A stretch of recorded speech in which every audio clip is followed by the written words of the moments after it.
saudara yang dikasihi oleh Tuhan.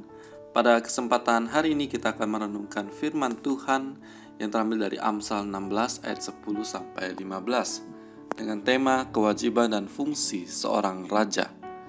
Keputusan dari Allah ada di bibir raja, kalau ia mengadili mulutnya tidak berbuat salah. Timbangan dan neraca yang betul adalah kepunyaan Tuhan. Segala batu timbangan di dalam pundi-pundi adalah buatannya. Melakukan kefasikan adalah kekejian bagi raja, karena tahta menjadi kokoh oleh kebenaran. Bibir yang benar dikenan raja, dan orang yang berbicara jujur dikasihinya. Kegeraman raja adalah bentara maut, tetapi orang yang bijak memadamkannya. Wajah raja yang bercahaya memberi hidup, dan kebaikannya seperti awan hujan musim semi. Amsal ini menjelaskan berbagai kewajiban dan fungsi raja. Keunikan posisi raja di sini dengan konteks pemerintahan Tuhan di dunia. Seperti Tuhan, seorang raja memiliki kekuasaan yang besar dalam perkataan dan perbuatannya. Ayat 10 mengatakan bahwa keputusan dari Allah ada di bibir raja. Ayat ini dipandang sebagai suatu janji kepada semua raja yang baik, bahwa jika mereka dengan tulus bertujuan mendatangkan kemuliaan bagi Tuhan dan mencari bimbingan darinya, maka ia akan memperlengkapi mereka dengan hikmat dan anugerah melebihi orang lain. Hikmat Daud misalnya dianggap sama dengan hikmat malaikat Tuhan. Seorang raja menjadi hakim tertinggi di Israel. Sebenarnya pengadilan adalah milik Tuhan. Di dalam Ulangan 1 ayat 17. Pertimbangan yang dijalankan haruslah kudus dan keputusan tidak boleh salah.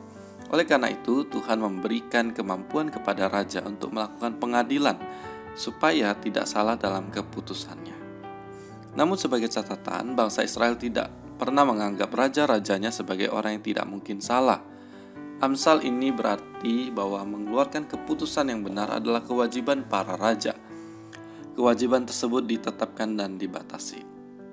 Pembatasan tersebut juga telah dicatat di dalam bagian ini. Yang pertama, di ayat 12 dikatakan melakukan kefasikan adalah kekejian bagi raja. Seorang raja harus tetap menyadari bahwa ia sendiri berada di bawah pemerintahan Tuhan yang Maha Kuasa.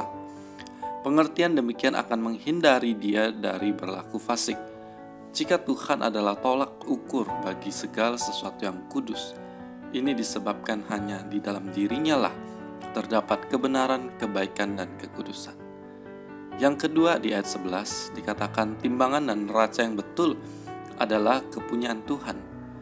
Oleh sebab itu Tuhan menghendaki agar seorang raja bersedia dan mampu mendukung dan mempertahankan kebenaran ilahi dalam perdagangan, jual atau membeli. Seperti Tuhan yang cinta akan kebenaran, demikian seharusnya raja suka akan kebenaran.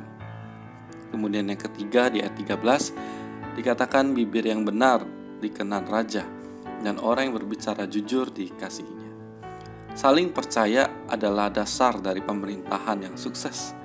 Kalau seorang raja tidak dapat mempercayai kata-kata dari orang yang dekat dengan dia, maka semuanya akan berantakan. Sekalipun kekuasaan raja besar, namun orang bijak melampauinya. Seorang raja sendiri perlu dikendalikan oleh hikmat dari Tuhan. Dengan demikian wajahnya memancarkan cahaya kehidupan dan kebaikan. Amsal ini memang ditunjukkan kepada raja, namun dalam konteks kita hari ini, seorang raja dapat berarti pemimpin, entah pemimpin dalam masyarakat, keluarga, pekerjaan maupun di dalam gereja. Kita memerlukan hikmat dan pengertian dari Tuhan untuk memimpin. Oleh sebab itu, mari kita doakan para pemimpin kita baik di masyarakat, lingkungan, pekerjaan maupun di gereja, agar mereka senantiasa dipimpin oleh hikmat Tuhan dan menjalankan kepemimpinannya dengan berhikmat, takut akan Tuhan dan berkeadilan. Tuhan Yesus memberkati kita semua. Amin.